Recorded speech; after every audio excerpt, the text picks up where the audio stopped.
안녕하세요. 바리스타 류현주입니다.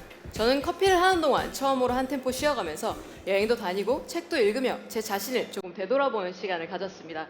하루는 등산을 하고 이 정상에 올라 좋은 경치들을 바라보며 이런저런 생각이 잠겼었는데요. 처음에는 제가 가진 좋지 못한 점들을 버리고 어떻게 나를 더 발전시킬 수 있을까 생각을 해보았습니다.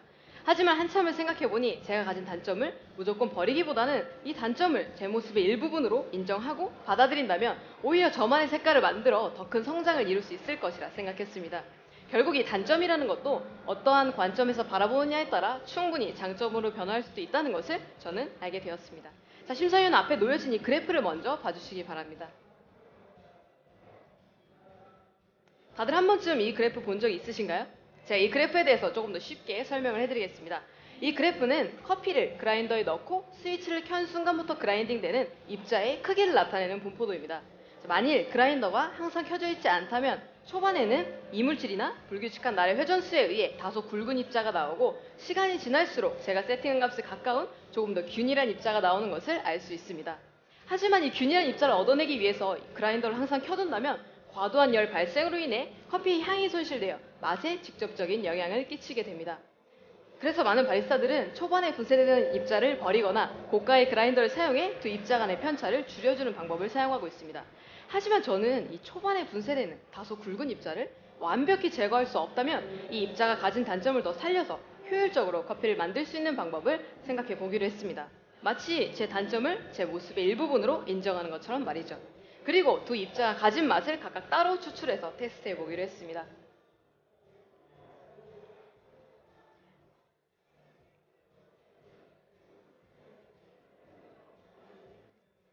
잠시만 기다려주세요.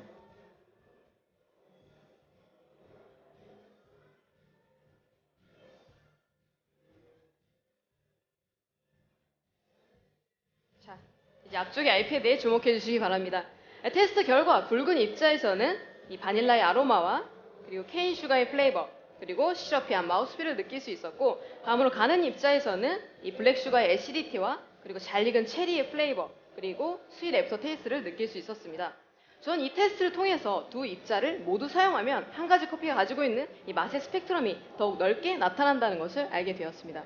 그래서 저는 제 커피에 더 폭넓은 스펙트럼을 표현하기 위해 이렇게 조금 다르게 세팅된 조금 굵은 입자와 그리고 조금 가는 입자, 이렇게 두 입자를 사용해서 커피를 추출하도록 하겠습니다. 자세한 방법은 잠시 후 추출을 할 때 설명해 드리도록 하고, 우선 이 제 커피 도구에 대해서 소개해 드리겠습니다. 제가 오늘 사용할 추출 도구는 누구나 하나쯤은 가지고 있을 법한 전기 포트와 유리 저그 그리고 케맥스입니다. 커피와 물의 표면 접촉률, 이 원리 하나만 이해하면 누구나 이런 간단한 도구로도 충분히 맛있는 커피를 만들어낼 수 있습니다. 자, 이제 앞쪽에 종이를 뒷면에 있는 큐브 그림을 봐주시기 바랍니다. 자, 그림 속의 큐브는 오른쪽으로 갈수록 여러 번 잘려진 형태를 띠고 있어서 표면적이 넓어지기 때문에 물과의 접촉률도 높아지게 됩니다. 자, 예를 들면 뜨거운 물에 각설탕과 가루설탕을 동시에 넣었을 때 녹는 시간의 차이가 나는 것도 바로 그 이유 때문이죠. 마찬가지로 커피도 가늘게 분쇄될수록 표면적은 넓어지기 때문에 반대로 추출 시간은 짧아져야 합니다. 자, 그런데 이때 굵기가 다른 두 입자를 만약 같은 시간 동안 추출하게 된다면 과연 어떻게 될까요?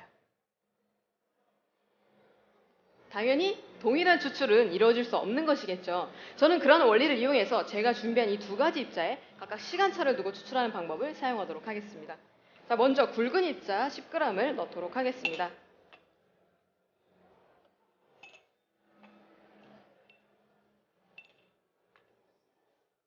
자, 다음으로 뜨거운 물 280ml를 넣고 약 1분 30초간 1차 추출을 하도록 하겠습니다. 저는 대략 94도씨의 물을 사용하기 위해 끓인 물을 이 계량컵에 옮겨 담아 온도를 낮춘 뒤 이 온도가 더 떨어지는 것을 방지하기 위해 내열 유리 소재의 커피를 추출하도록 하겠습니다.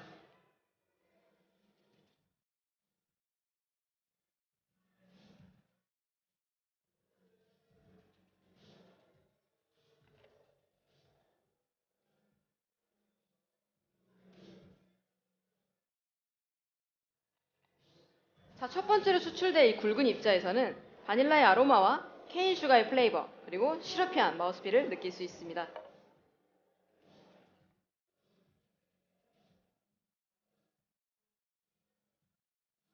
네, 감사합니다.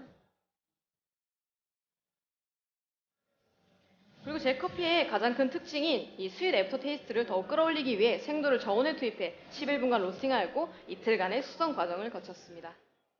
자, 추출이 이뤄지는 동안 저는 케맥스 필터를 린싱하고 제공될 잔을 따뜻하게 예열하도록 하겠습니다.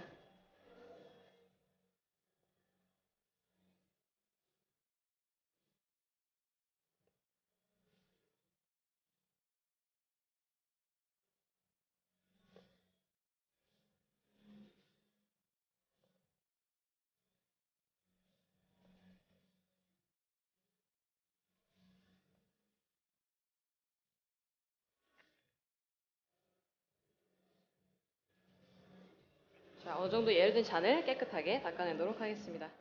자, 다음으로 가는 입자는 굵은 입자와 같이 추출하게 되면 과다 추출이 일어날 수 있기 때문에 굵은 입자들이 충분히 추출된 뒤에 가는 입자 10g을 넣고 1분간 2차 추출을 하도록 하겠습니다.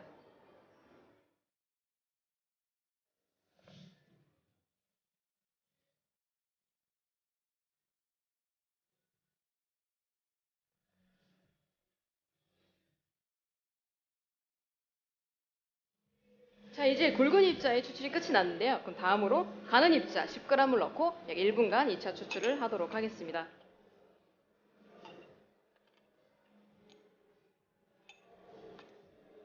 자, 두 번째로 추출된 이 가는 입자에서는 블랙슈가의 애시디티와 잘 익은 체리의 플레이버 그리고 스윗 애프터 테이스트를 느낄 수 있습니다. 자, 추출이 되는 동안 제가 오늘 사용한 커피에 대해서 소개해드리겠습니다. 이 커피는 해발 1800m 엘 이네르토 농장에서 워시드 프로세싱 가공된 파카마라 품종의 과테말라 CU입니다. 저는 몇 년 전 이 과테말라 CU를 처음 맛본 뒤 그 맛을 잊을 수 없어 많고 다양한 과테말라 커피들을 맛보기 시작했습니다. 네, 감사합니다. 이 다양한 플레이버의 좋은 밸런스, 거기에 묵직한 단맛까지 겸비했던 그 커피는 지금껏 제가 맛보았던 것 중에 가장 매력적인 커피였습니다. 드디어 올해 제가 찾던 이 강함 속에 부드러움까지 내재된 과테말라 커피를 저는 만나게 되었고, 이제 잠시 후면 여러분들도 이 커피를 직접 맛볼 수 있게 되었습니다.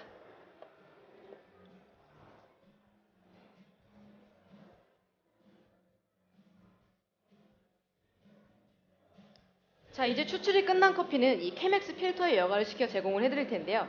이 케맥스 필터는 커피 맛에 부정적인 영향을 끼칠 수 있는 불필요한 지용성 오일과 지방, 산 등의 성분까지 완벽하게 제거해주기 때문에 제 커피가 가지고 있는 맛을 더욱더 최상으로 끌어올려줄 것입니다.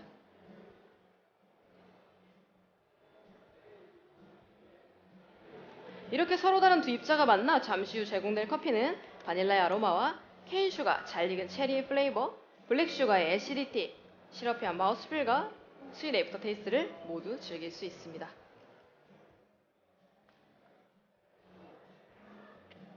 자, 여과가 되는 동안 트레이를 잠시 치우고 오도록 하겠습니다.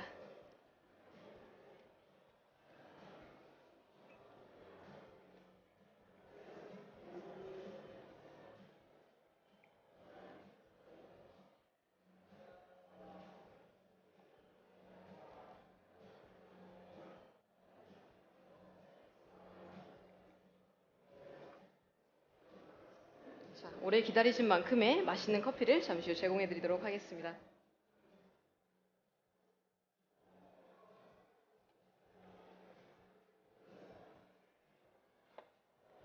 자, 잔을 먼저 준비해 드리겠습니다.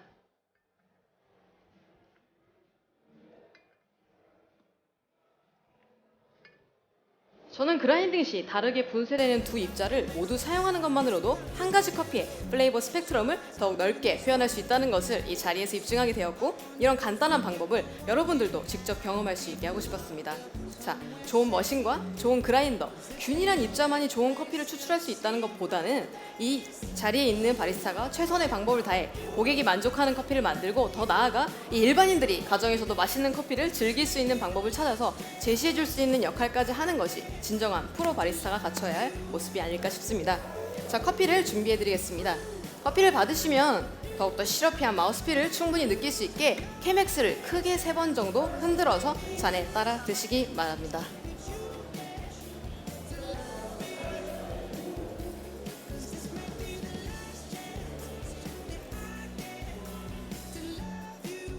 맛있게 드세요. 지금까지 프로 바리스타 류현주였습니다.